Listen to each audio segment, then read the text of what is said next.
Hola, ¿cómo están? Espero que muy bien.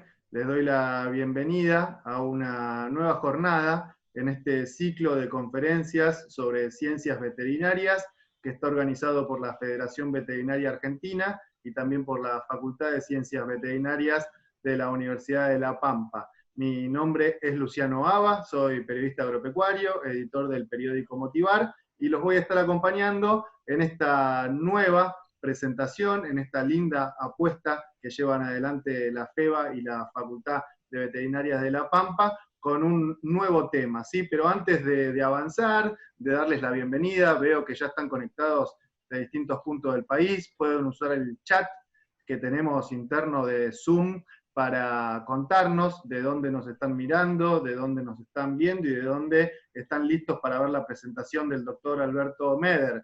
Antes de eso, voy a presentar, vamos a ir con la parte formal y voy a invitar a que prenda su micrófono para saludar a Carolina Miguel, quien es la secretaria de Investigación, Posgrado y Extensión de la Facultad de Ciencias Veterinarias de La Pampa. Hola Carolina, ¿cómo estás? Muy bien, muchas gracias. Buenas tardes a todos y todas. Excelente tarde para compartir con esta capacitación de la mano del doctor Meder, junto con FEVA, un gran trabajo en conjunto. Agradecemos la presencia de todos los que están del otro lado de la pantalla, especialmente a nuestros graduados, y le damos la bienvenida a todos para este ciclo de charlas. O sea, no voy a robar más tiempo, los dejo, que sea una excelente jornada. Muy bien, Carolina, muchas gracias. Te cuento que hay gente, ya nos empezaron a escribir por el chat, de San Antonio Oeste, de Trenquelauquen, de San Juan, de Rama Caída, de Santa Cruz. Bueno, bien federal la jornada. Y entonces aprovecho para Excelente. escuchar unas breves palabras, la bienvenida del presidente de la Federación Veterinaria Argentina, el doctor Héctor Otermin. Bueno, muchísimas gracias, Luciano. Hoy simplemente me voy a limitar a saludar a todos, a darle las gracias por participar. Gracias a todos los que se llegan a poder tratar de tomar nuevos conocimientos, en este caso a través del doctor Meder. Las gracias a la Facultad de Veterinaria, como dije el otro día, en la persona de su decano, Alberto Meder, Ignacio Cotani, que han hecho posible llevar adelante este ciclo de webinar. Nada más que eso, simplemente saludarlos a todos y darle lugar a otro miembro de la comisión directiva, ¿no es cierto?, para que se dirija a todos los presentes. Bueno, muchísimas gracias a todos. Bien, bueno, y ese otro miembro de la comisión directiva la voy a presentar también a la doctora Maricel Bianchi, también representante del Colegio Veterinario de San Luis. Hola Maricel, ¿cómo estás? Te dejo la presentación del disertante principal y las palabras de la FEVA a tu cargo. Bueno, hola Luciano, hola a todos y todas. Gracias por estar conectados, ya somos varios los que están presentes. La FEVA ha alargado este ciclo de charlas bajo el lema Una salud, un compromiso del sector veterinario. Y dentro de esto, la gran preocupación de los veterinarios, donde lo habrán visto en muchos posteos, es que el 60% de las enfermedades humanas infecciosas son zoonóticas y el 75% de aquellas enfermedades infecciosas, el 75% de los agentes patógenos tienen un origen animal. Es por eso que el compromiso veterinario realmente es incansable en ver la lucha contra estas enfermedades emergentes y reemergentes. Y ahora con este asunto de la pandemia y el COVID, ya lo venimos hablando en las otras charlas, la posibilidad de que todas estas patologías tengan un origen animal cada vez resuenan más en todas las investigaciones, por tanto se refuerza y se doblega el compromiso veterinario. Agradecer, y para nosotros ha sido muy importante alzar la voz por el sector veterinario para que la veterinaria sea tratada como una actividad esencial, y creo que trabaja sobre este lema que es una salud. La prevención siempre es más beneficiosa y más económica, y el veterinario trabaja incansablemente en esta interfaz donde actúa el animal, el hombre y el ecosistema, y es ahí donde tenemos que hacer hincapié. Referido a la clínica veterinaria de pequeños animales, las mascotas hoy en día cada vez son más, toman un lugar más importante y tienen un contacto completamente estrecho con las personas, entonces mucho más importante es trabajar sobre este sector. Lo decía hace poco el doctor Barcos de la Organización Mundial de la Sanidad Animal, que hay un importante vacío sobre las enfermedades zoonóticas y la regulación en cuanto a animales de compañía. Y es ahí donde una vez más, a través de la federación, los queremos invitar a que se acerquen a trabajar en sus colegios y consejos miembros para poder hacer hincapié en todos estos temas que van a quejar cada vez, ojalá no, pero cada vez de forma creciente a través de estas enfermedades emergentes. Sabemos que es un país grande, donde enfermedades zoonóticas afectan desde el norte con leishmaniosis, el sur con hidatidosis, y a la vez se van presentando cada vez más en la República Argentina. Por eso es un compromiso realmente del sector veterinario trabajar sobre estas enfermedades. Otra parte de la federación, y lo venimos haciendo con la Universidad Nacional de La Pampa, es trabajar sobre la capacitación en los médicos veterinarios y sobre todo en el sector de pequeños animales. Con el doctor Alberto Meder y la Universidad de La Pampa, ya hace un año que venimos dando charlas y cursos virtuales de radiología, y este año se ha sumado de cardiología. El doctor Alberto es doctor en las ciencias veterinarias, especialista en docencia de la educación superior, es profesor de varias cátedras de la Facultad de Ciencias Veterinarias de la Universidad Nacional de La Pampa, y es director y jefe de cardiología en el Hospital de Pequeños Animales de la Universidad Nacional de La Pampa. Así que muy agradecidos que se ha prestado para esta charla y para todos los cursos que venimos haciendo. Así que, doctor, lo dejamos para que haga su introducción también a su charla. Muchas gracias. Bueno, muchas gracias. Gracias a FEBA y también a la facultad por la invitación. La verdad que está bueno esto de trabajar en conjunto y poder llegar bien con como dice, una federación bien federal a todo el país, a todas las provincias, a todos los colegios. Bueno, voy a comenzar con mi charla. La denominamos a la charla Radiología en todas las veterinarias. Básicamente, ¿para qué? Para que todos los colegas puedan aprovechar justamente sus equipos en las veterinarias. Va a ser una charla sencilla que se va a abocar básicamente en la evaluación radiológica del corazón. La evaluación radiológica del corazón comienza con la medición del tamaño cardíaco. Hay varias formas de evaluar el tamaño cardíaco.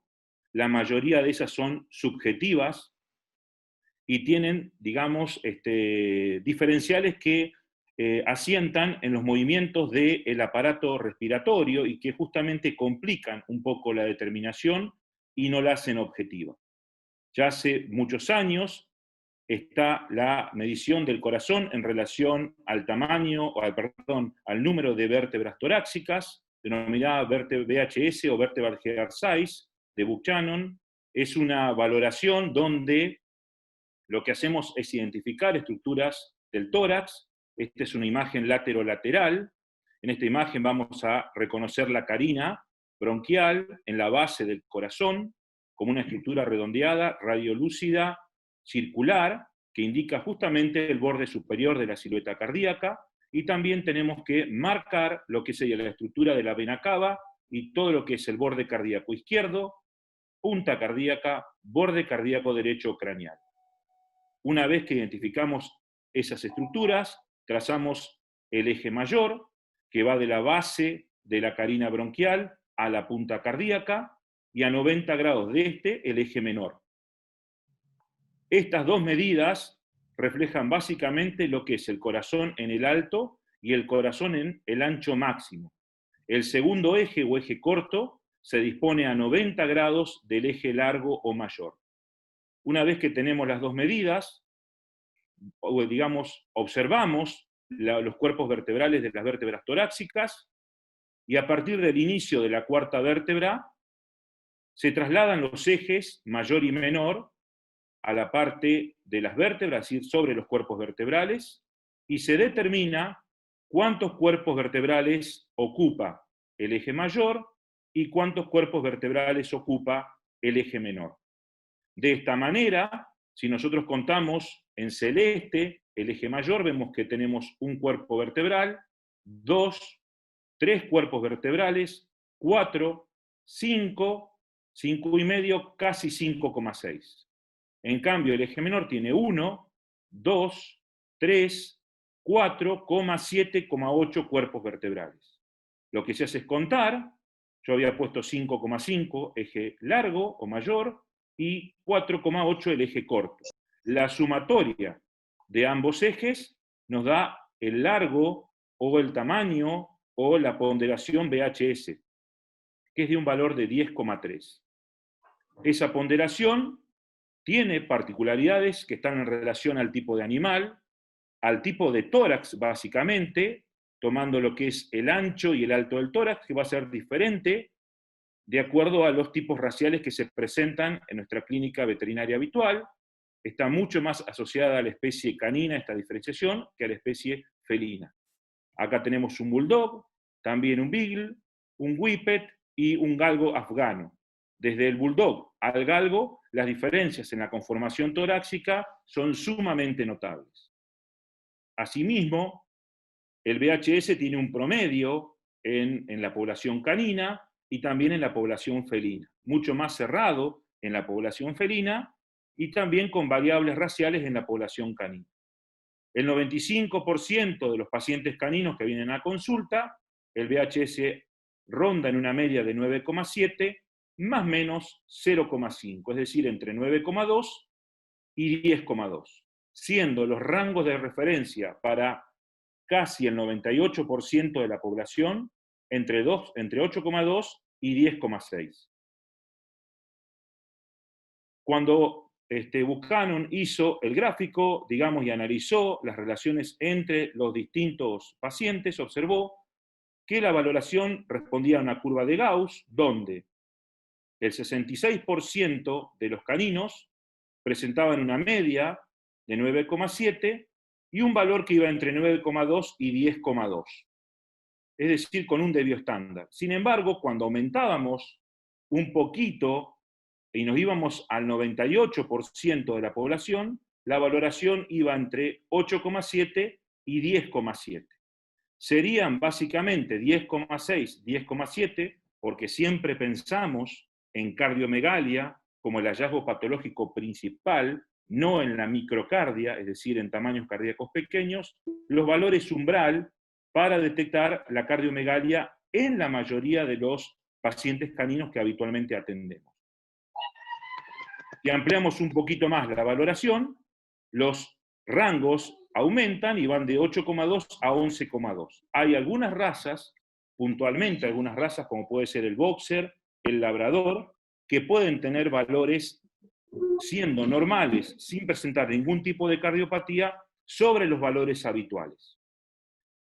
Por ejemplo, Schnauzer Mini, fíjense que acá Buchanan estaba estableciendo el porcentaje de la población que rondaba entre los valores promedios en, digamos, de la población general. Fíjense que 95 de cada 100 perros que digamos que concurren a la consulta andan entre un valor de 8,2, pero tomando un mínimo de 8,7, pero tomando un mínimo de 8,2, y un máximo que estaba entre 10,6 y 10,7. Por eso va a haber variabilidad en algunos autores que lean.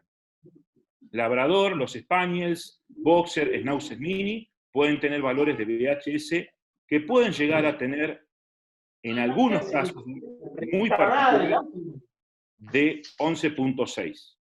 Entonces, ¿por qué se da en ese tipo de razas estos valores? Porque las vértebras torácicas, es decir, los cuerpos, el largo de los cuerpos de las vértebras torácicas es mucho más corto en relación a otro tipo de razas. Pero son excepciones. De igual manera, ustedes van a encontrar justamente en todos los artículos de Buchanan todas las poblaciones y los análisis diferenciales de los pacientes. También observó este autor que había diferencias entre las incidencias lateral izquierda y lateral derecha, donde el corazón era más grande cuando yo recostaba al paciente con el lado derecho sobre la camilla, al igual que entre la incidencia dorso-ventral y ventro-dorsal. En ese sentido, se estableció una tabla donde se establece la media y el rango normal, y se estableció valores de leve a extremo, tanto para la población canina como para la población felina. Tomamos a la población canina como valores de 11 a 11,9 como aumentos leves, 12 a 12,9 como aumentos moderados, y ya fíjense que a partir de 13 los aumentos son severos y a partir de 14 extremos. Esto es, como le decía, de este autor, que la verdad que es el referente, el referente en caninos, como Lister para la parte de felinos. Una vez que nosotros hacemos el análisis en nuestra veterinaria del tamaño radiológico, luego el paso es saber qué parte del corazón está agrandado, de manera de relacionar la clínica de nuestro paciente con los hallazgos radiológicos. Es decir, la radiología asiste a la clínica en confirmar el diagnóstico presuntivo. No es que vamos a buscar a la placa a ver qué encontramos. Tenemos que tratar de ir a buscar lo que estábamos esperando encontrar. En ese sentido, se utiliza lo que se denomina analogía de las agujas del reloj, que es superponer un reloj o, digamos, las manecillas del reloj sobre la imagen radiológica lateral y dorso-ventral para identificar justamente las distintas cámaras cardíacas y los distintos vasos. En ese sentido, identificamos en la lateral la imagen de la tráquea, que termina básicamente en la carina bronquial, que es la bifurcación de los grandes bronquios, y dividimos al corazón en 4 cuadrantes con un eje mayor y un eje menor.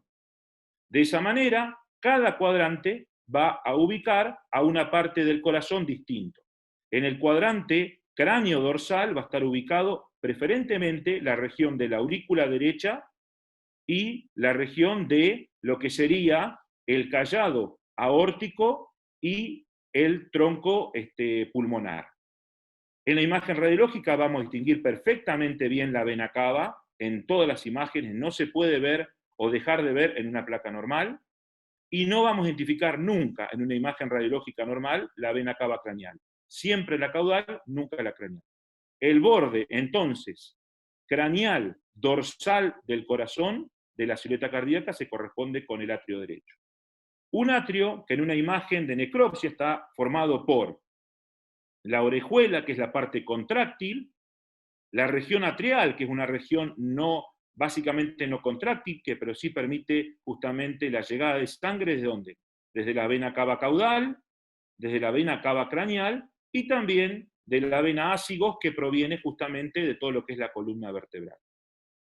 La imagen, así la dibujamos, y podemos ver que lo que nosotros conocemos como aurícula derecha está formado por 2 partes. El apéndice atrial derecho, que es la parte contráctil, y la parte atrial, que es la cavidad propiamente dicha de la aurícula derecha. Vena cava craneal, vena cava caudal. El ventrículo derecho se conecta con la región de la aurícula derecha, por lo tanto va a ocupar ¿qué cosa? El borde craneal y ventral del corazón, y es la parte del corazón que apoya sobre las esternebras. La ubicación anatómica va a ser esa, es decir, el borde ventral y el borde craneal.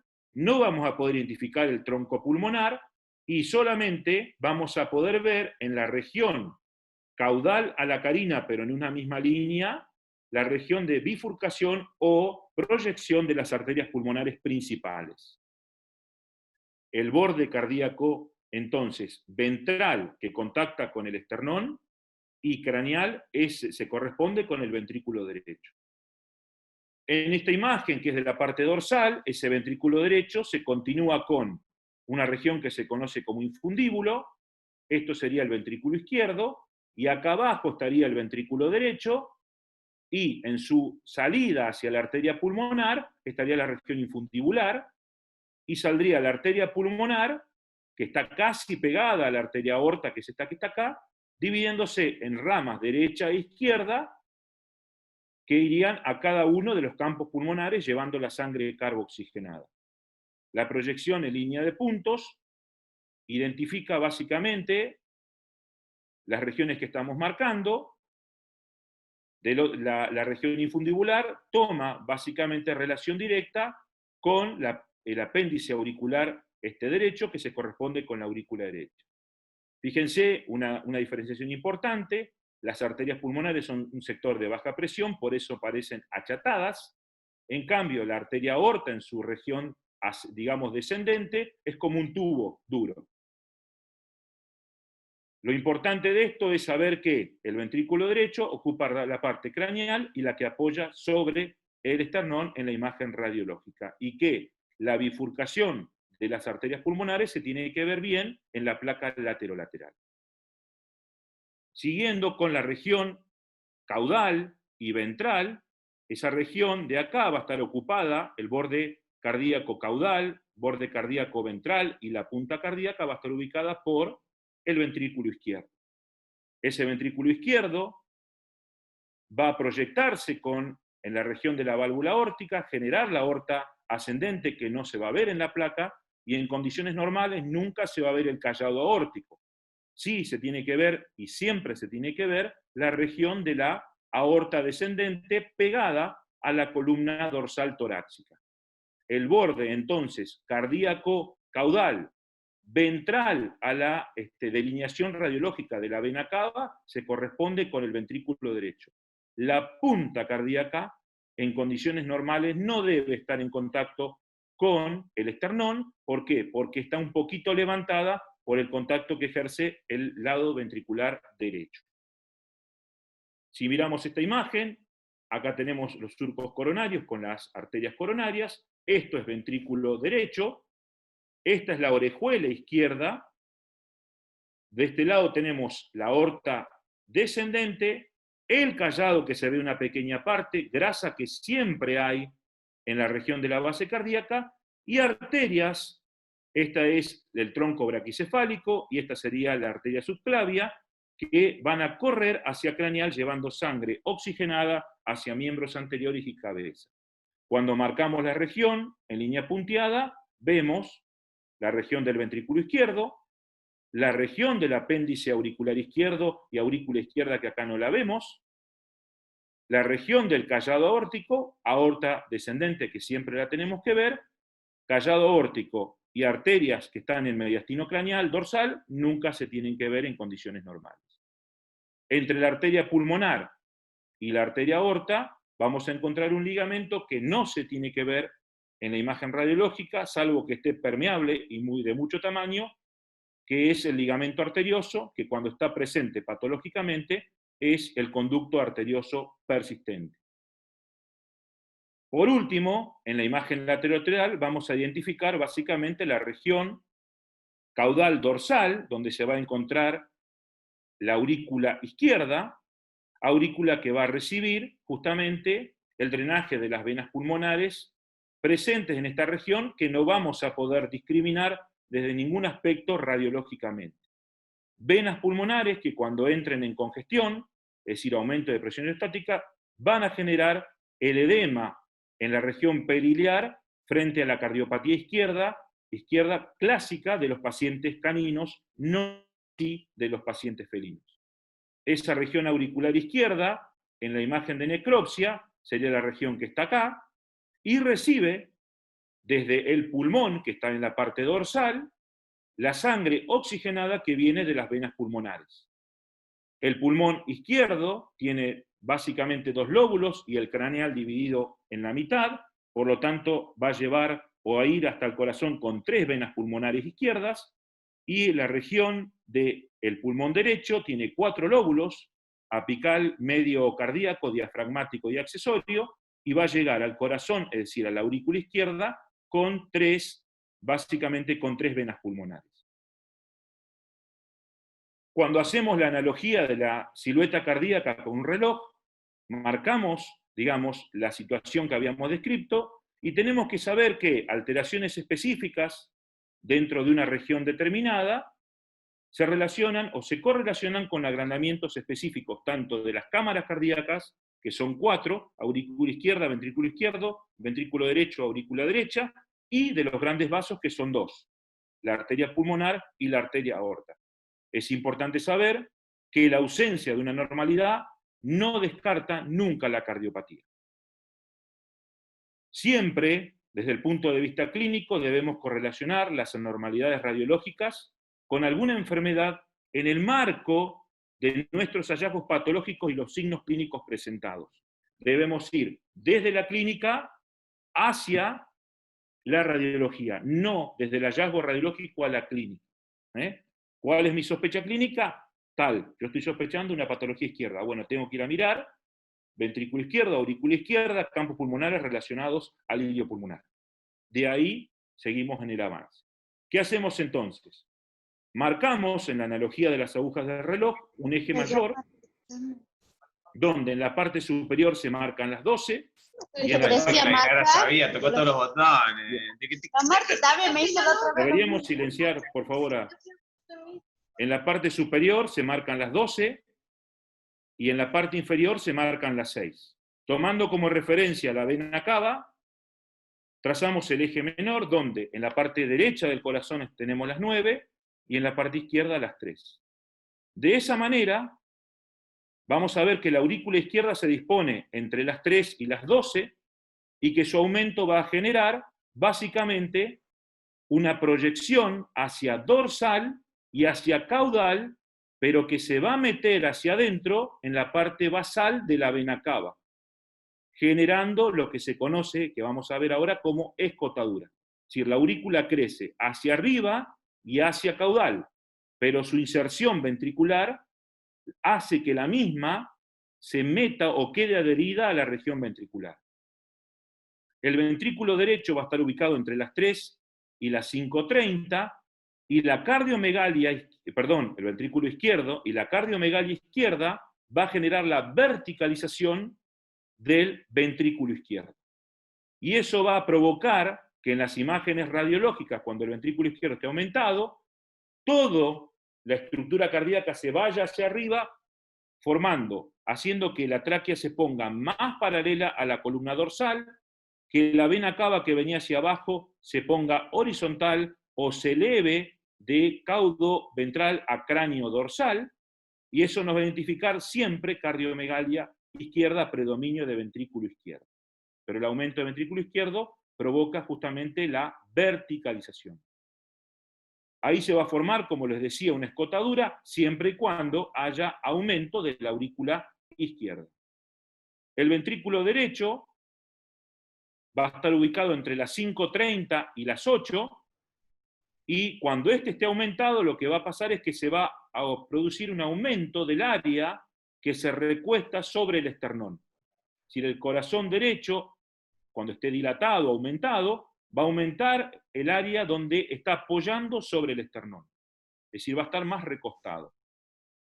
En relación a la aurícula derecha, se va a proyectar entre las 8 y las 9, y va a generar justamente una dilatación hacia afuera que siempre y sí o sí debe marcar la conformación de una escotadura. ¿Por qué? Porque sigue, al igual que la aurícula izquierda, manteniendo una línea fija con la inserción a nivel ventricular. Por lo tanto, el crecimiento va a traccionar hacia craneal, pero va a quedar sujeta a la inserción del anillo que la une al ventrículo derecho. La proyección de la arteria pulmonar y del callado aórtico se va a dar entre las 11 y las 9.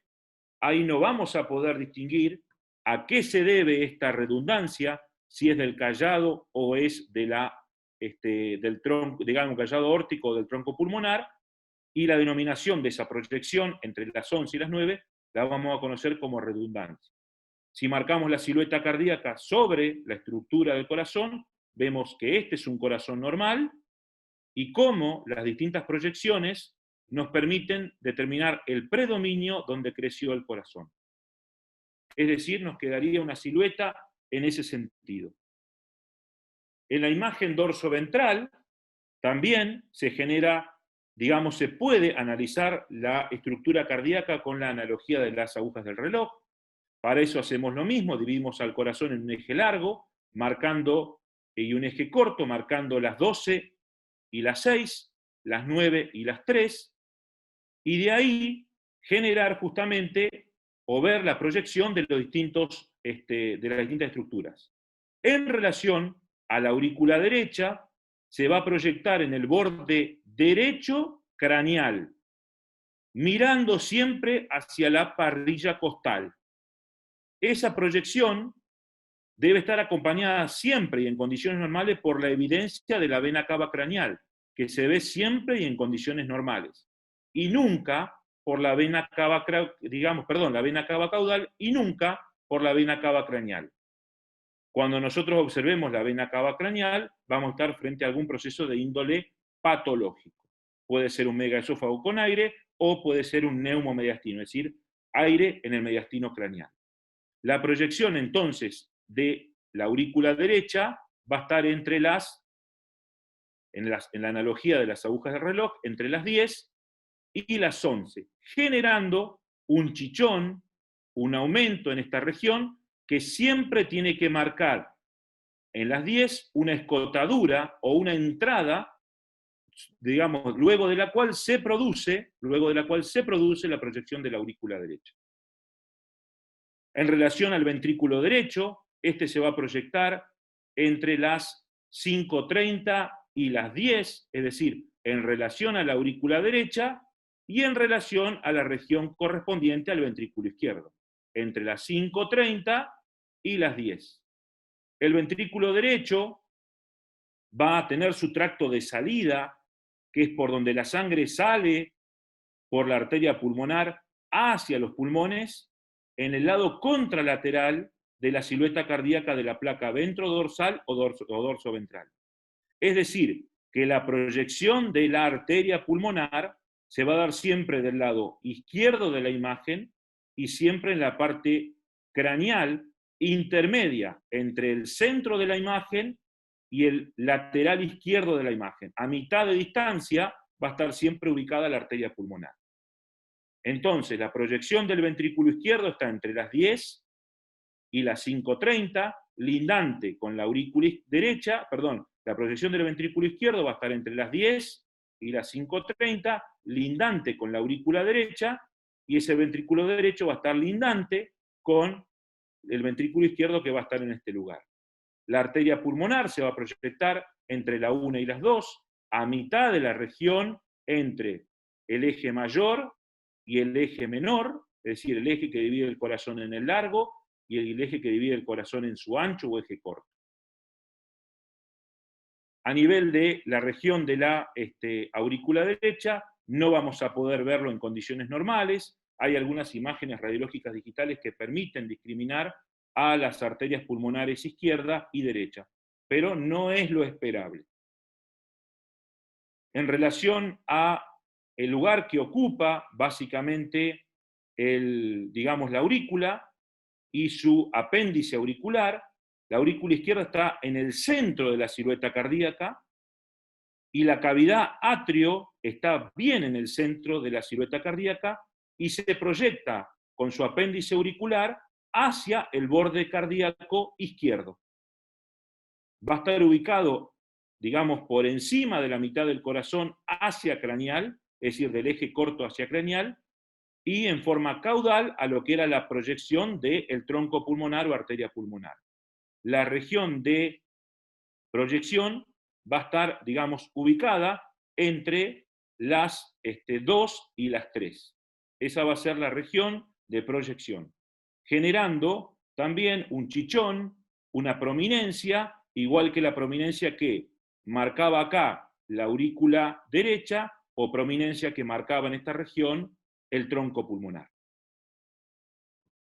El ventrículo izquierdo va a estar ubicado entre la región de la aurícula izquierda y la región del ventrículo derecho. Es decir, el ventrículo va a formar el borde izquierdo y caudal del corazón y siempre en condiciones normales va a conformar la punta cardíaca.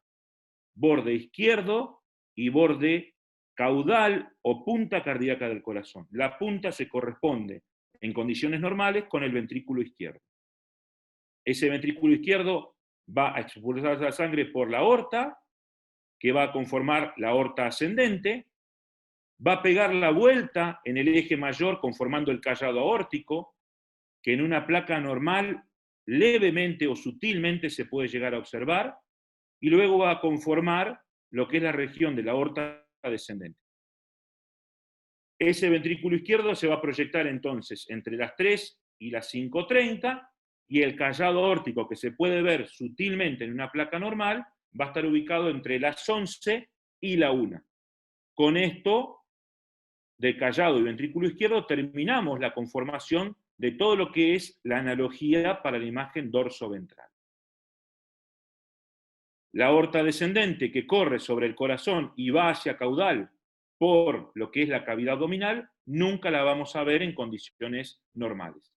Es decir, que lo único que podemos ver de la aorta, pero sutilmente, es la región del callado. Y eso va a depender de cómo nosotros posicionemos al paciente, si más adelante o más atrás, de la incidencia del rayo cuando colocamos al paciente en dorso ventral o ventrodorsal. Esta es una imagen de anatomía que refleja básicamente la base cardíaca, donde hemos retirado las arterias aorta y pulmonar, y también hemos retirado la región de la aurícula derecha e izquierda. Tenemos así, en el centro de la silueta, digamos, de la base, la válvula aórtica, hacia el centro de lo que es ventrículo izquierdo, la válvula mitral, hacia la derecha, entre las 10 y las 11, la región de la válvula tricúspide, y hacia la izquierda, entre la 1 y las 2, la región del tronco pulmonar o arteria pulmonar. En línea de puntos marcamos lo que sería la proyección total del ventrículo derecho, y en línea de puntos también marcamos la proyección de lo que sería la región correspondiente al ventrículo izquierdo. Entonces, ¿qué va a pasar cuando el corazón se presente patológico? En la analogía de la silueta cardíaca con un reloj, teníamos el eje mayor, que marcaba las 12 y las 6, y el eje menor, las 9 y las 3. En ese sentido, entre las 11 y la 1 se va a proyectar el callado aórtico, que va a estar aumentado en algunas condiciones patológicas asociadas, por ejemplo, a la arteria aorta, es decir, a la obstrucción de la arteria aorta, algún proceso congénito presente en cachorros de perros y gatos. Cuando eso pase, el callado aórtico va a tener una proyección bastante importante, proyección que se va a dar hacia craneal, magnificándose la proyección del callado aórtico, generando una redundancia muy manifiesta en las placas. En relación a el aumento de la arteria pulmonar, que se puede dar básicamente en dos situaciones clínicas, que son, por ejemplo, la estenosis de la arteria pulmonar, también en procesos de carácter congénito, en perros y gatos, más que nada en perros de naturaleza o de raza braquicefálica, y también en aquellos procesos pulmonares que acarrean lo que se denomina hipertensión pulmonar, donde la arteria aorta y sus tributarias, es decir, donde la arteria pulmonar y sus tributarias, pulmonar derecha e izquierda, van a estar aumentadas en su diámetro y va a aumentar la proyección. La aurícula izquierda también se va a ver aumentado en procesos de naturaleza izquierda, y su apéndice auricular se va a proyectar entre las 2 y las 3. Si el ventrículo izquierdo está afectado, lo que va a pasar es que la punta cardíaca se va a redondear, entonces vamos a poder identificar los aumentos camerales radiológicos del ventrículo izquierdo con el redondeamiento de la punta cardíaca. ¿Por qué? Porque la punta cardíaca se corresponde con la proyección del ventrículo izquierdo. Cuando el ventrículo derecho esté aumentado, se va a conformar lo que se denomina D invertida, es decir, que la parte derecha del corazón se va a formar o se va a transformar en una estructura que parece una D al revés. Esto generalmente se da en procesos que atañen al pulmón, que aumentan la resistencia vascular a nivel pulmonar, y esa resistencia vascular genera justamente mayor función o sobrecarga de presión sobre el ventrículo derecho, y ese ventrículo derecho se dilata, generando lo que se conoce como D invertido. Cuando haya patología a nivel de la válvula tricúspide, puede haber aumento, son los menos casos, de la proyección del apéndice auricular derecho, que va a estar en relación a la analogía de las agujas del reloj entre las 10 y las 11. Entonces, Si ahí tenemos el corazón normal, al aumento del tamaño del callado aórtico lo vamos a denominar redundancia aórtica. Lo mismo vamos a denominar al aumento del tronco pulmonar como redundancia de la arteria pulmonar. Cuando tengamos aumento de la aurícula izquierda, tenemos que sí o sí observar la presencia de la escotadura, y vuelvo a reiterar por qué, porque la unión del ventrículo izquierdo a la aurícula izquierda se hace a través de un anillo fibroso, anillo que no se distiende fácilmente, por lo tanto la aurícula izquierda se va a distender hacia craneal y hacia lateral, pero va a quedar fija en su unión ventricular, por lo tanto se va a conformar esta escotadura. El aumento del ventrículo izquierdo va a generar el redondeamiento del ventrículo izquierdo, de la punta cardíaca.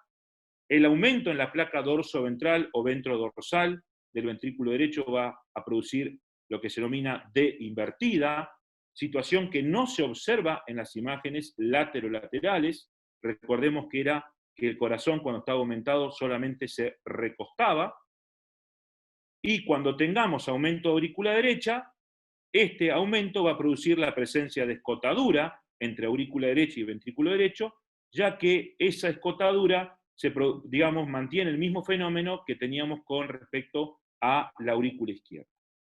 De esa manera, tenemos la analogía de la silueta de las agujas del reloj para justamente evaluar los patrones radiológicos camerales o vasculares específicos en relación a la cardiomegalia que detectamos con el VHS. No sé Alberto, si querés que hagamos... Sí. Sí, espectacular el timing promediando la mitad, ya digamos, llegando a la media hora de tu disertación. Aprovecho para hacer un stop, te cuento que se fue sumando mucha más gente desde que empezamos, así que los invito desde el chat que tenemos disponible a contarnos de dónde nos están viendo, escuchando, y a también que nos puedan hacer las preguntas que quieran hacerle al doctor Alberto Meder, quien es el director del Hospital Escuela de Animales Pequeños en la Facultad de Ciencias Veterinarias de La Pampa. Háganle las preguntas en el chat, yo las voy a estar leyendo y finalizada la charla vamos a, ténganme un poco de paciencia, las voy a tratar de organizar de la mejor manera posible, pero sin dudas que vamos a seguir avanzando. Así que Alberto, buenísimo, te dejé reponer un poco sobre la mitad de tu presentación y si a vos te parece bien, le damos continuidad. Gracias, dale, listo, seguimos nomás. Bueno, un poquito para retomar con casos clínicos, vamos a abordar algunos aspectos en la última parte de la charla. Siempre es importante analizar el par radiológico. Fíjense una placa laterolateral de un paciente canino que tiene un colapso traqueal a nivel de la entrada del tórax, muy habitual en pacientes de pequeña talla y gerontes, pero lo que nosotros vemos es que hay básicamente un mayor asiento del corazón derecho sobre justamente el esternón. Es decir, hay un poco de cardiomegalia, y esa cardiomegalia está más en relación al ancho cardíaco, y ese ancho cardíaco siempre tiene que ver un poquito más con lo que es la región de ventrículo derecho y aurícula derecha. En este caso, ventrículo derecho. Cuando analizamos esta placa en la imagen dorsoventral, ¿qué podemos ver? Que el lado derecho del corazón está redondeado y se conforma lo que conocemos como D invertida. En este caso son básicamente pacientes que en el territorio pulmonar, por aumento de fibrosis, por pérdida de elasticidad, por trastornos crónicos que van asentando, hacen que el bombeo del ventrículo derecho, como unidad funcional de bomba, hacia el pulmón, se vea excedido, entonces cede un poquito el ventrículo derecho, se hipertrofian levemente las paredes, y eso genera este fenómeno de D invertida. En ese caso, el ventrículo derecho, en esos aumentos significativos, fíjense, esta es una imagen de necropsia, tengo el ventrículo derecho, nunca en condiciones normales puede ocupar la punta cardíaca, pero cuando hay un proceso que, digamos, lo afecta, se produce una cardiomegalia y el ventrículo derecho avanza sobre la punta, y hasta si aumenta mucho la presión, puede llegar a ser tan alta la presión que hace que el septum que está acá, que debería estar curvado así, por presión del ventrículo derecho, se, digamos, vuelva plano, o a veces hasta se tiende a ir hacia el ventrículo izquierdo. Si tomamos una imagen más hacia dorsal, fíjense que nos aparece acá en la imagen la válvula tricúspide, se sigue manteniendo justamente ese aplanamiento del septum, es decir, que el ventrículo derecho está trabajando a elevada presión, y acá, si miran ustedes, se ve el fenómeno en esta imagen de necropsia, de D invertida del paciente. Imagen que también vemos en el aspecto radiológico.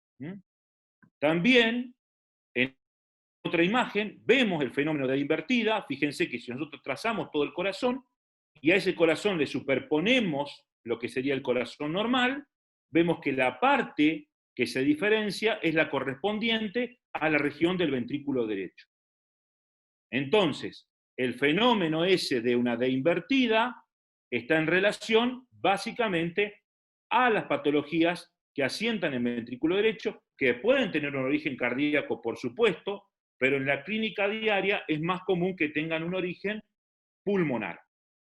Y cuando hablamos de pulmonar nos referimos básicamente a patologías pulmonares crónicas. Fíjense en esta imagen de necropsia, ya es muy superior, casi al borde de la válvula tricúspide. Fíjense el fenómeno de D invertida que también se observa en esta imagen de necropsia. Situación que la verdad que en la clínica diaria la vamos a tener en pacientes que tienen disnea expiratoria, que tienen tos crónica y presentan sibilancias. Ahora vamos a ver un video. Si hiciéramos una ecografía de ese paciente, que ayuda como para que ustedes vean en forma completa el diagnóstico, esto es ventrículo izquierdo, y esta es la región del ventrículo derecho. Fíjense el tamaño del ventrículo derecho. Como para que ustedes tengan una idea, esta cavidad debe ser 3 veces más chica que esta. Este ancho debe ser la mitad que este ancho, en un paciente justamente con bronquitis crónica, una bronquitis muy avanzada. Estos pacientes respiran así, son pacientes que en general son viejos, que tienen una tos crónica, que presentan sibilancias, que pueden o no tener un soplo, pero lo que domina el cuadro es el patrón respiratorio. Si ustedes ven las patitas de ese paciente, ven que están teñidas con la saliva. Es un fenómeno que muchos de estos pacientes tienen situaciones alérgicas, que la vienen teniendo por mucho tiempo, y esa situación termina, ese proceso pulmonar termina afectando justamente la arquitectura histológica del parénquima pulmonar, bronquial, intersticial, desencadenando el proceso de bronquitis crónica. Fíjense cómo respira este paciente.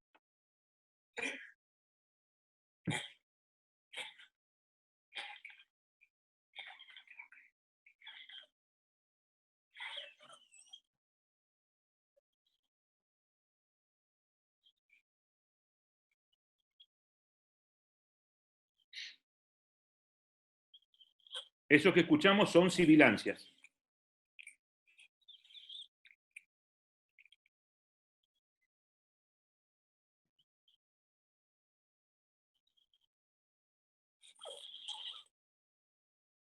Estos pacientes, la verdad que son complicados.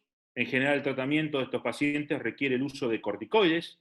Lo mejor es la utilidad de la fluticasona como un PAF por vía oral, varias veces por día, y tiene la ventaja de no producir trastornos a nivel sistémico, ya que carece de absorción sistémica, solamente es local. Otro hallazgo radiológico en otro aspecto de la patología, vemos, por ejemplo, lo que yo pongo acá como regla, la cardiomegalia siempre tiene un inicio. Acá tenemos un corazón, un paciente chihuahua con una gran cardiomegalia. Fíjense la verticalización del ventrículo izquierdo. La vena cava está paralela o inclinada hacia arriba. Hay dilatación de la aurícula izquierda. Hay paralelismo de la tráquea, pero también hay un corazón muy recostado e incluso hay aumento de la región de la arteria pulmonar. Pero estos pacientes siempre empiezan por un lado. ¿Qué quiere decir eso? Que las patologías izquierdas, en este caso una valvulopatía mitral, en el transcurso del tiempo y con la cronicidad, van a modificar la arquitectura pulmonar y ese proceso va a llevar a el aumento radiológico o a la cardiomegalia también derecha. Pero empezó por el lado izquierdo y luego al afectar el pulmón y aumentar la presión pulmonar, repercutió en el lado derecho. No sucede así, básicamente, con la mayoría de las patologías, digamos, un volumen bajo que mandan hacia el pulmón, y ese volumen bajo en general no termina modificando radiológicamente a lo que es la silueta cardíaca izquierda. Hablo de el ventrículo izquierdo y la aurícula izquierda. Entonces, es muy favorable que las patologías izquierdas pasen a la derecha y tenga una cardiomegalia general, pero siempre empezó por la izquierda, y no es común que arranque en la derecha y tenga repercusión radiológica en el lado izquierdo. Ahí vamos a ver lo que es la verticalización. También la proyección de la región de la aurícula izquierda. En este caso, la valvulopatía mitral generaba la regurgitación mitral, y cuando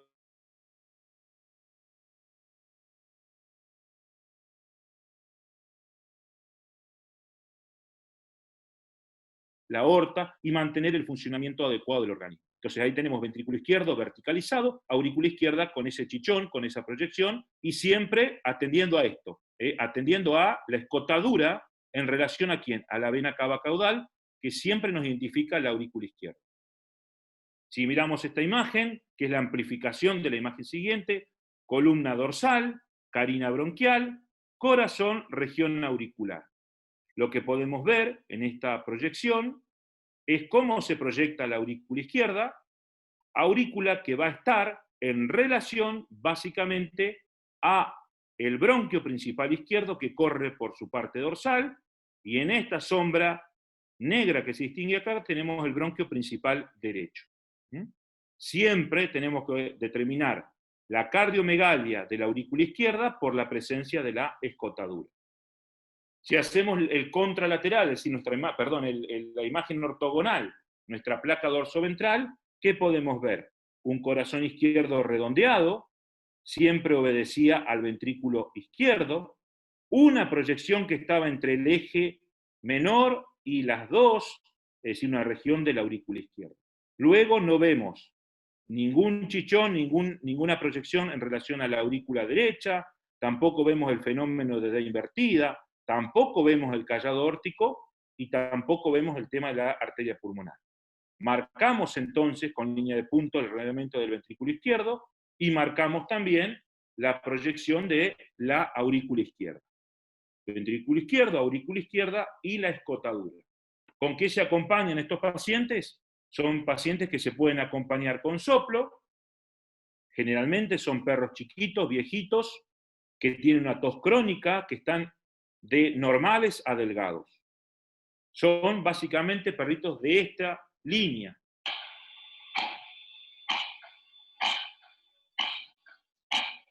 Con tos crónica, que se le viene dando antibióticos, corticoides, y no remiten.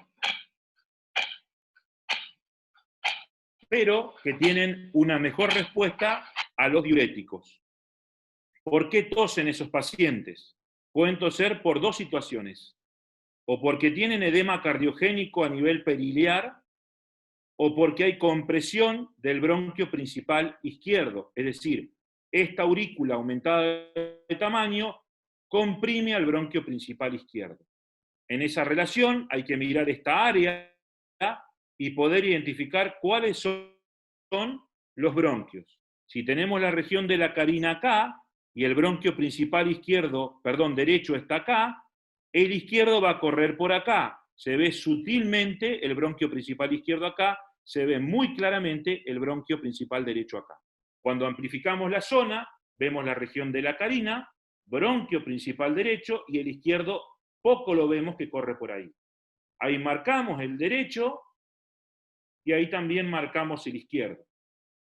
¿Qué pasa con este bronquio que muchas veces tiene broncomalacia, es decir, una formación o deformación de la estructura bronquial? La aurícula izquierda lo comprime desde abajo, irrita los receptores tusivos y desencadena una tos crónica que está generada por la cardiopatía. Fíjense de vuelta el fenómeno de la escotadura, que siempre debe estar presente para uno identificar a la cardiomegalia como predominio de aurícula, en este caso, y también ventrículo izquierdo porque está verticalizado. En pacientes de raza gigante, por ejemplo, tipo gran danés, pueden ser o grandes como por ejemplo Rottweiler, también se produce la cardiomegalia. Fíjense en este caso la importante proyección en relación a la aurícula izquierda. Lo que vamos a observar es ese chichón. Hay un leve redondeamiento del ventrículo izquierdo, no es tan significativo.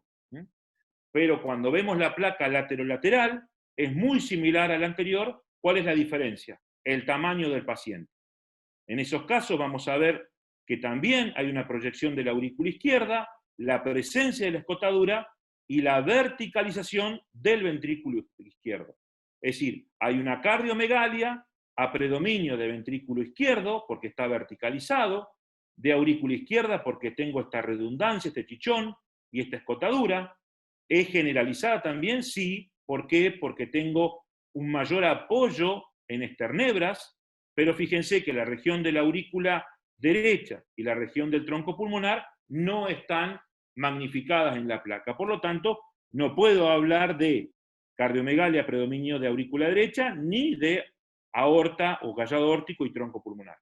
Sí de aurícula izquierda, sí de ventrículo izquierdo, sí de ventrículo derecho, pero todo comenzó en el lado izquierdo. Son pacientes que hacemos una imagen ecográfica, fíjense, no se contrae para nada la región ventricular. La patología más común desde el ámbito cardíaco adquirida es la cardiomiopatía dilatada, una patología que, digamos, se presenta porque el ventrículo empieza a perder células que son reemplazadas por tejido conectivo y tejido adiposo, y eso disminuye la contractilidad, generando la cardiomegalia del ventrículo izquierdo y de la aurícula izquierda. Esta es una imagen de no muy buena calidad, pero si ustedes observan bien, parece que el corazón tuviera un chichón en donde entre las 10 y las 11. Es decir, hay un proceso de cardiomegalia que está en relación básicamente a la aurícula derecha, pero no hacia el ventrículo derecho, no está el fenómeno de invertida.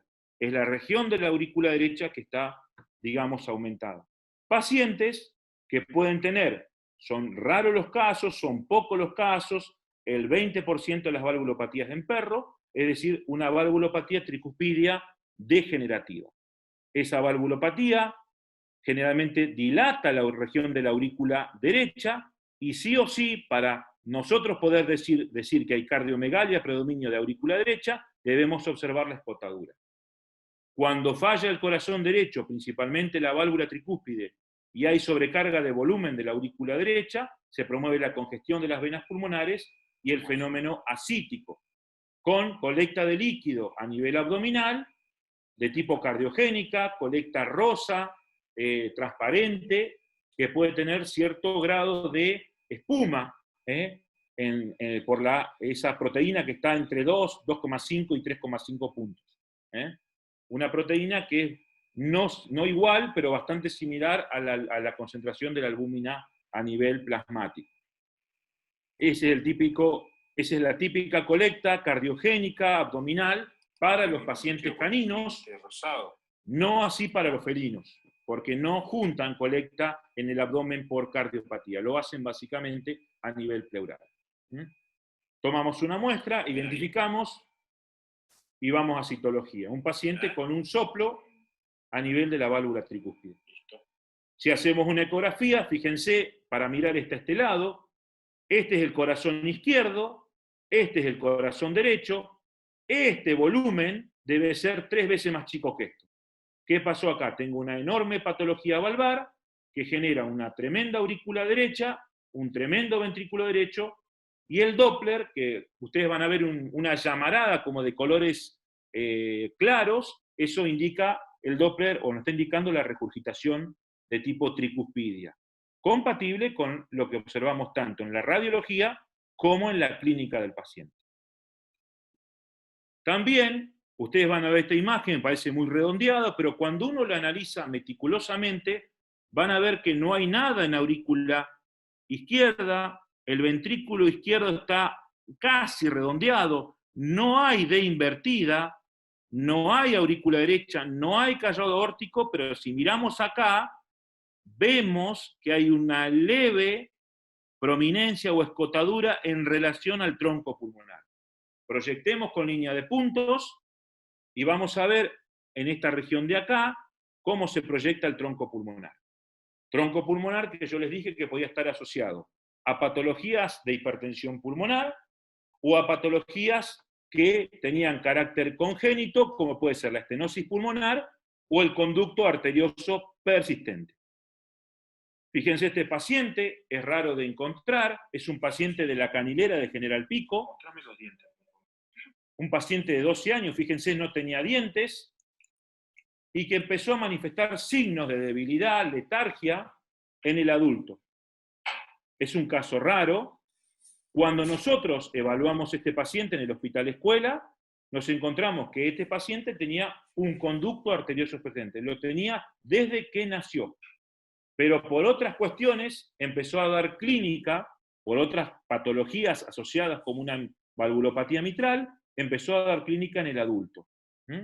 Es importante la ocultación, la clínica. Un soplo continuo debajo de la axila izquierda es donde nosotros vamos a detectar justamente la presencia del soplo o el ductus.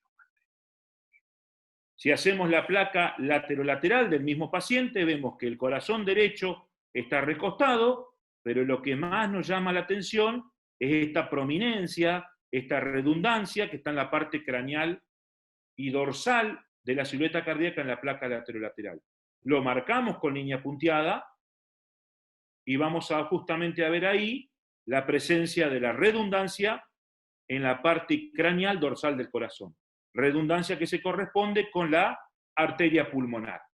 En esta placa no podemos decir si esto es aorta o es arteria pulmonar, pero sí en nuestra en la ortogonal sabemos que la región entre la 1 y las 2 se corresponde con la arteria pulmonar. Una situación similar es esta. Fíjense que en este caso hay una significativa cardiomegalia, pero cuando miramos la placa vemos una enorme proyección que está en la línea media hacia ambos lados. Proyección que se correspondía básicamente ¿con qué? Con el callado aórtico que, digamos, se seguía a la aorta ascendente, daba el callado aórtico que se continuaba con la aorta descendente que se iba hacia el tracto abdominal para nutrir a todos los órganos pares e impares de la parte caudal del cuerpo. Esa aorta o esa dilatación aórtica se genera porque hay trastornos a nivel de lo que es el tracto de salida del ventrículo izquierdo, principalmente a nivel de la aorta, es decir, estenosis congénitas de la válvula aórtica. En humanos se da la estenosis adquirida por procesos donde hay fibrosis y depósitos de placa ateromatosas en la propia válvula. Se genera una redundancia en la parte central y estos pacientes generalmente muestran debilidad y se presentan, por ejemplo, de esta manera. A ver.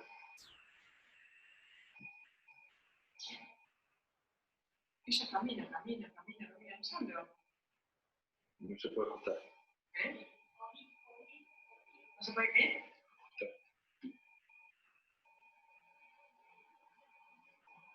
Se larga. Fíjense la debilidad que tiene el paciente. ¿Por qué tiene esta debilidad? Porque cada vez que se contrae el ventrículo izquierdo, encuentra que su válvula está muy cerrada, entonces no puede mandar buena cantidad de sangre oxigenada y con nutrientes tanto a la parte muscular de los miembros como también a la parte encefálica. Si miramos la placa laterolateral, vemos la redundancia en este sector de acá, muy significativa, una tremenda cardiomegalia del paciente, pero lo que más nos llama la atención es justamente, como marca la línea punteada, la redundancia, digamos, cráneo-dorsal. Que para hacer el diagnóstico de esa redundancia, nos valemos siempre ¿de qué? De la placa ortogonal, es decir, de la dorso ventral. Por supuesto que hay un soplo que va a estar ubicado en el hemitórax izquierdo, digamos básicamente a nivel medio, a nivel de la articulación escapulohumeral, y que si llevamos el estetoscopio hacia el cuello, también lo vamos a sentir en la proyección de la carótida izquierda y derecha. ¿Por qué? Porque la arteria o el callado da origen al tronco braquicefálico y la arteria subclavia, tronco braquicefálico que va a dar origen a la carótida izquierda y derecha. Entonces el soplo irradia hacia esa región. Es importante la evaluación radiológica en relación justamente al par radiológico, no una sola placa, siempre el par. Mejor las dos laterales y una ortogonal, ya sea dorsoventral o ventrodorsal.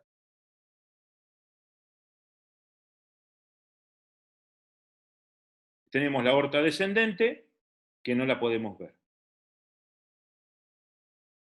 Bueno, hasta aquí ha sido la charla. Estoy a disposición para las preguntas. Muy bien, Alberto, clarísimo todo. Gracias por cumplir con los tiempos que habíamos preacordado. Les recuerdo, porque se fue sumando mucha gente, que estuvo hablando el doctor Alberto Meder, quien es director del Hospital Escuela de Animales Pequeños en la Facultad de Ciencias Veterinarias de la Universidad Nacional de La Pampa, en este ciclo de conferencias sobre ciencias veterinarias que organizan la Federación Veterinaria Argentina y también la Facultad de Ciencias Veterinarias de La Pampa. Bueno, Alberto, tengo algunas preguntas muy concretas respecto de tu presentación, pero te voy a dejar descansar un poquito más y voy a pasar un anuncio, ¿sí? Porque este ciclo va a continuar. Héctor Otermín, presidente de la FEVA, me va a poder corregir, pero entiendo que este ciclo sigue el próximo martes, 7 de julio, a partir de las 20 horas, y vamos a estar escuchando a Natalia Casás, quien es la coordinadora del Programa Nacional de Control de Enfermedades Zoonóticas del Ministerio de Salud de la Nación. Así que bueno, van a estar a través de las distintas redes sociales de la FEVA y de la facultad, conociendo el link y demás situaciones. Bueno, Alberto, vuelvo a las preguntas. En algún momento cuando mostraste uno de los primeros videos en el que mostrabas la respiración de un perro, había una pregunta respecto de si los pacientes atópicos son propensos a desarrollar bronquitis crónica por alergia. Bueno, muy buena pregunta. La verdad que sí. Cuando un paciente es alérgico, independientemente sea atópico o tenga causas alimentarias o cualquier causa de alergia, en general el paciente arranca en una edad temprana, de forma poco detectable, signos que van y que vienen, pero generalmente se tratan, muchas veces remiten con un corticoide. El tema es que eso se va dando a lo largo del tiempo y esos pequeños procesos inflamatorios, donde hay mediadores que están, digamos, involucrados, van generando con pequeños procesos cambios histológicos. Y esos cambios histológicos a nivel del intersticio pulmonar, a nivel bronquial, van a generar con el tiempo un patrón que va a poder ser detectado radiológicamente y que también va a incidir clínicamente, provocando este tipo de cuadros de disneas taquipneicas con sibilancias y tos crónica de tipo seca. Bien, Alberto, nos siguen llegando muchos saludos para vos, felicitaciones por la charla, mucho hincapié en la parte didáctica de la presentación, y también tengo otra pregunta, también sobre un caso que mostraste, respecto de por qué estaba con tratamiento de antibiótico en tos crónica, uno de los casos que presentaste, no sé si lo tenés presente, pero bueno, las preguntas son así específicas. Sí, lo que yo me refería es que era el mismo caso, lo que me refería es que muchas veces, por lo menos en mi casuística o en la derivación que tengo, los pacientes vienen siendo tratados con a veces corticoides, a veces con compuestos que tienen corticoides, que tienen, digamos, antibióticos y que también tienen broncodilatadores, o a veces vienen tratados con antibióticos de forma crónica o en forma remitente. Esos pacientes no resuelven el tema tusivo o lo resuelven parcialmente, y cuando uno llega a la atención encuentra que hay un soplo significativo, y hace un estudio cardiológico y encuentra justamente corazones bastante alterados que, frente al tratamiento cardiológico habitual basado en los diuréticos, como una de las herramientas, remiten mucho mejor. Pero lo que está pasando ahí es que está faltando clínica por parte de, digamos, el examen primario, en relación a tratar de tener una mejor pesquisa de por qué está tosiendo tanto. Bien, Alberto, bueno, la veo con su cámara ya prendida a Carolina Miguel, la voy a invitar a Maricel Bianchi también, si quiere encender su cámara y su micrófono para el cierre, igual que a Héctor Otermín, presidente de la FEBA. Como bien decían en el chat, ustedes se creen que no, yo los leo todos los chats, pero se van respondiendo, digamos, entre ustedes. Esta presentación fue grabada y va a quedar disponible a partir de la semana que viene en la página web de la Federación Veterinaria Argentina, y entiendo que también a partir de la semana que viene la Facultad de Ciencias Veterinarias de la Universidad Nacional de La Pampa la va a estar compartiendo. Ahí están llegando, siguen compartiendo los datos. Bueno, Carolina, empiezo a cerrar. Te invito a que nos des tu reflexión final respecto de lo que ha sido la presentación del doctor Meder, pero sobre todo de este vínculo, ¿no?, del compromiso con una salud que es el que fomentan tanto desde la FEBA como desde la facultad. Bien, gracias, Luciano. Me costaría ser objetiva con el doctor Meder, pero realmente sus charlas son muy aplicables para los clínicos, para nosotros los veterinarios que hacemos clínica, radiología, y que para poder aplicarlo desde la camilla. Sin duda, ver todos los colegas que están de todos lados de nuestro país, y también he visto a Rocío de México, la verdad que da un gusto enorme que nos nutramos entre todos, y de la mano de FEBA poder llegar a tantos lugares y estar conectados. Vemos graduados nuestros, cosa que nos llena de gratificación en este momento verlos atentos a las propuestas que tenemos en conjunto con la FEBA. Desde la Facultad de Ciencias Veterinarias, un gracias enorme, por supuesto a Alberto por disertar, y a ustedes por estar siempre tan dispuestos a estas tareas en conjunto para la capacitación de nuestros graduados y de los graduados del país y de otros, como hemos visto hoy. Muchísimas gracias de mi parte. Bien, Carolina. Bueno, Héctor Otermín, presidente de la FEBA, te veo también conectado. Héctor, tu reflexión final. No, simplemente, mira, agradecer a todos los que han participado. La verdad es un orgullo. He visto participantes no solamente desde Misiones hasta Santa Cruz, sino, como dijo Carolina, hasta participantes de México, que eso nos llena de orgullo, poder llegar a los distintos rincones, ¿no es cierto?, transmitiendo conocimientos de nuestra profesión. He visto, como ya bien lo dijiste, mucho agradecimiento y a la claridad y a lo didáctico del doctor Meder, que también ha sido una constante que se nos ha transmitido en los distintos cursos a distancia que estamos dictando desde FEBA con la Facultad de Veterinaria, y que no solamente ahora se le vamos a sumar con el doctor Meder a los de rayo, uno de ecografía, juntamente con una colega que es Silvana Formoso, otra ecografista, que va a hacer un curso a distancia y que va a durar 12 meses, 12 módulos. Veremos si hacemos una interrupción en los meses de enero y febrero o continuamos, pero lo largaremos ahora en el segundo semestre. Pero bueno, muchísimas gracias por todo lo que nos ha brindado el doctor Meder, que bueno, tenemos mucho reconocimiento de parte de él. Bueno, de reconocimiento a la facultad, y unas muchísimas gracias a todos los que han participado, e invitarlo en nombre de FEBA a volver a participar en las próximas ediciones de los distintos webinars que se van a ir sucediendo, como el de la semana que viene, de suma importancia, abordando toda la zoonosis a través de la doctora Natalia Casas, del Ministerio de Salud. Así que bueno, una vez más, muchísimas gracias a todos. Héctor, ¿me permitís un comentario? Sí. Por supuesto, yo más que agradecido, pero a FEBA, a vos, que sos un amigo de la facultad, un amigo personal, y bueno, quería comentar el tema de los cursos de FEBA para el segundo cuatrimestre en relación a la clínica de pequeños. Hay 2 cursos nuevos, que está, como decías vos, el de ecografía con la doctora Formoso, y también armamos uno de signos clínicos y tratamiento de patologías cardiorrespiratorias, que dura unos 10 meses. Es un curso para clínicos y que la verdad que esperemos que tenga una buena repercusión porque va a ser muy útil para la camilla de todos los días. Bien, Alberto. Perfecto.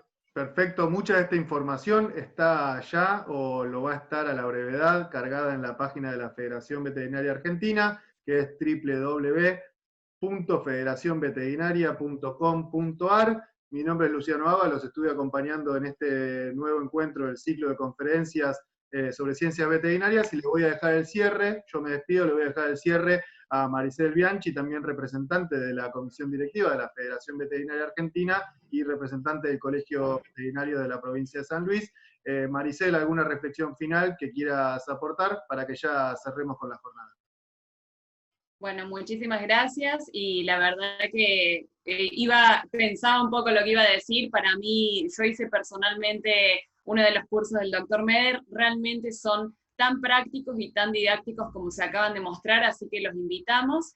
Y el otro agradecimiento y el nexo que se genera desde la federación es justamente esto, es invitar a los que se están iniciando en las ciencias veterinarias a que sean partícipes de las instituciones que forman a la veterinaria, que no solo la universidad termina con la formación, sino que hay algo más allá.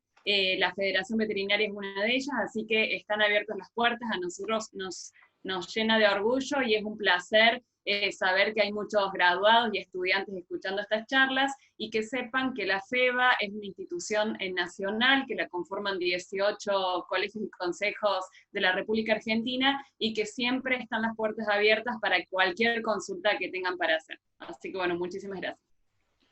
Muy bien, Maricel. A tiempo, cumplimos con todo, así que Alberto, Carolina, Héctor, Maricel, nos despedimos. Muchas gracias a todos por estar. Cuídense y vamos a seguir en este ciclo de conferencias que organiza la FEVA y la Facultad de Ciencias Veterinarias de La Pampa. Chau, nos volvemos a encontrar la semana que viene.